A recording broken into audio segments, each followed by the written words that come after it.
लखनऊ के इन 5 नवाबों ने एलएसजी को गुजरात के खिलाफ ऐतिहासिक जीत दिलाया। आईपीएल के इतिहास में 13वीं बार लखनऊ ने सबसे बड़ा कारनामा करके दिखाया। जी हां, 1 नहीं 2 नहीं बल्कि कुल 13 बार लखनऊ सुपर जायंट्स ने आईपीएल के अपने छोटे से इतिहास में सबसे बड़ा कारनामा आईपीएल के अभी तक के सभी संस्करणों का करके दिखा दिया है। उसके अलावा गुजरात के खिलाफ ये जो जीत आई वो ऐतिहासिक जीत भी बनी। इन सभी बातों पर हम चर्चा करेंगे और ये जो जीत ऐतिहासिक है वो 5 नवाबों के कारण है, उनके प्रदर्शन पर भी हम नजर डालने वाले हैं। सबसे पहले हम वो चर्चा कर लेते हैं जो इस वक्त ट्विटर पे, सोशल मीडिया पे हर जगह फैला हुआ है, हर जगह उसकी बातें हो रही हैं। वो ये है कि लखनऊ सुपर जायंट्स ने 160 या उससे ज्यादा का टोटल 1 नहीं 2 नहीं बल्कि अपने छोटे से कैरियर में 13 बार डिफेंड करके दिखाया है और ऐसी कोई टीम नहीं है जो ऐसा करके दिखाई हो। उससे भी बड़ी बात और खास बात कि गुरु एक भी मुकाबला लखनऊ सुपर जायंट्स 160 या 160 प्लस बनाने के बाद हारी हो, एक भी मुकाबला वो नहीं आ रहे हैं। ये सबसे दिलचस्प बात है। और उससे भी बड़ी बात और खास बात, अगर हम हाईएस्ट विकेट टेकरों की सूची देखेंगे तो वहां पर उनके गेंदबाजों का नाम भी आप नहीं देखेंगे।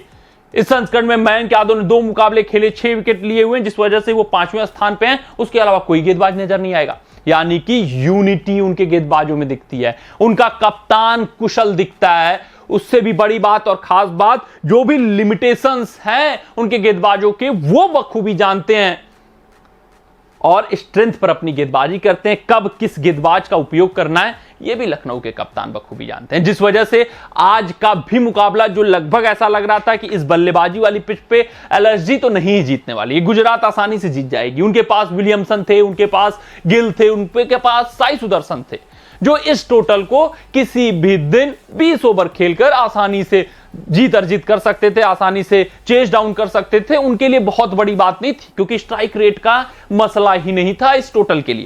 लेकिन फिर भी लखनऊ सुपर जायंट्स के गेंदबाजों ने अपना जौहर दिखाया, काबिलियत दिखाया, हुनर दिखाया और इस टोटल को डिफेंड करते हुए 13वीं बार इतिहास रच के दिखाया।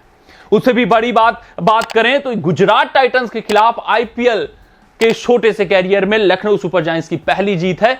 यह भी अपने आप में ऐतिहासिक बात है और ये जो जीत आई है उसमें 5 बड़े नवाबों का बड़ा रोल है। उनके ऊपर हम चर्चा करने वाले हैं, देखने वाले हैं, समझने वाले हैं कि कैसे उन्होंने प्रदर्शन दिया, कब कब जब नैया मझधार में थी तो उसको खेया और पार लगाया, ये देख लेते हैं। लेकिन वीडियो में आगे बढ़ने से पहले आप सभी व्यूअर्स से यही आग्रह है कि अगर आपको हमारे अपडेट्स, हमारे रिपोर्ट्स पसंद आते हो तो वीडियो को लाइक, चैनल को सब्सक्राइब, हाँ फेसबुक पेज पे वीडियो देख रहे हो तो फेसबुक पेज को भी फॉलो कर लीजिएगा।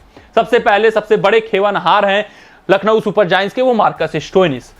राहुल के साथ बेहतरीन साझेदारी लगाई, थोड़ा सा धीमा राहुल चले थे, 30 गेंदों पर 33-35 का स्कोर किया, लेकिन मार्कस स्टोइनिस ने जाते जाते भैया जो रन गति बिल्कुल ही साधारण सी हो गई थी उसको तेज करके दिखाया। 43 गेंदों पे 58 रन, ये पहला अर्धशतक आया। इनके बल्ले से अभी तक रन नहीं बने थे, ये जरूरी था लखनऊ सुपर जायंट्स के लिए, मार्कस स्टोइनिस के लिए, कि उनका जो मिडिल ऑर्डर का सबसे विश्वसनीय बल्लेबाज है वो स्कोर करे और स्टोइनिस के नाम 50 आ गए।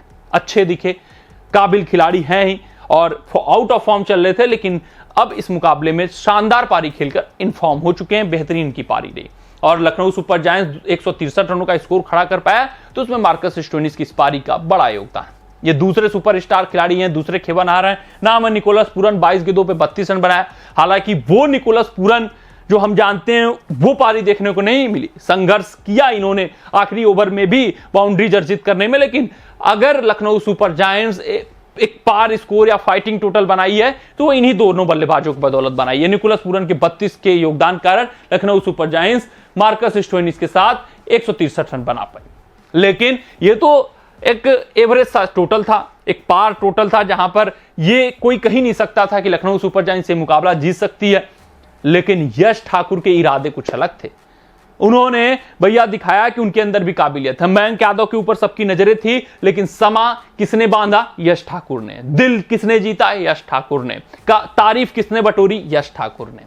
5 विकेट निकाले 3.5 ओवरों में 30 रन खर्च करके। उससे भी बड़ी बात और खास बात कि ये बल्लेबाजों वाली पिच थी, वहां पर ये विकेट निकालना दर्शाता है कि इस खिलाड़ी में काबिलियत खास है। शुभमन गिल का जो विकेट था, ये विकेट ऑफ मतलब मैच का सबसे महत्वपूर्ण विकेट। मोमेंटम वहीं से चेंज हुआ और गुजरात टीम चेज में वहीं से पीछे हुई। बात कर लें इस चौथे खिलाड़ी की, नाम है इनका कृणाल पांड्या। 4 ओवर में 11 रन देकर 3 विकेट। इनकी चर्चा नहीं होगी, यश ठाकुर के प्रदर्शन के नीचे इनका प्रदर्शन दब जाएगा, लेकिन 4 ओवर में इस पिच पर अगर आप मात्र 11 रन खर्च करते हैं, 3 विकेट निकालते हैं, मतलब आपने बड़ा रोल अदा किया है। आपने पहले रन गति पर लगाम लगाया, रिक्वायर्ड रन रेट को 12 से ऊपर पहुंचाया, फिर उसके साथ साथ विकेट भी अर्जित किए, ब्रेक थ्रूज भी अपनी टीम को दिलाया, जिस कारण से यह प्रदर्शन खास है। 5वें खिलाड़ी है नवीन उलक। 4 ओवर में 37 रन देकर 1 विकेट। रन गति पर जो गेंदबाजों ने लगाम लगाया था उसको बढ़ने नहीं दिया, खास इनकी गेंदबाजी रही। वहीं एक और अगर हम खिलाड़ी की चर्चा कर लें, वो रवि बिश्नोई रहे। 2 ओवर में 8 रन देकर 1 विकेट, लेकिन जो विकेट था उनका केन विलियमसन का, वो सबसे महत्वपूर्ण विकेट। उससे भी बड़ी बात और खास बात, जो फील्डिंग एफर्ट थी वो काबिले तारीफ थी। चर्चा का विषय इस वक्त का बना हुआ उनकी फील्डिंग, और जो कहते हैं कैचेज विन द मैचेज, उसको भी उन्होंने प्रूव किया। बहुत ही बेहतरीन उनकी फील्डिंग रही और सब लोग उसकी चर्चा कर रहे हैं, और यूं भी कह सकते हैं आप कि वो कैच ऑफ द टूर्नामेंट भी बन सकता है। तो इन 6 जांबाजों के कारण, खासतौर पर इन 5 जांबाजों के कारण, 5 नवाबों के कारण लखनऊ सुपर जायंट्स ने ऐतिहासिक जीत अर्जित की है। गुजरात टाइटंस को पहली बार आईपीएल के इतिहास में हराया है। उससे भी बड़ी बात और खास बात कि 13 बार उन्होंने 160 या उससे ज्यादा टोटल को डिफेंड किया है। एक भी मुकाबले 160 है उससे ज्यादा टोटल स्कोर बोर्ड पर लगाकर वो नहीं हारे। ये अपने आप में ऐतिहासिक बात है।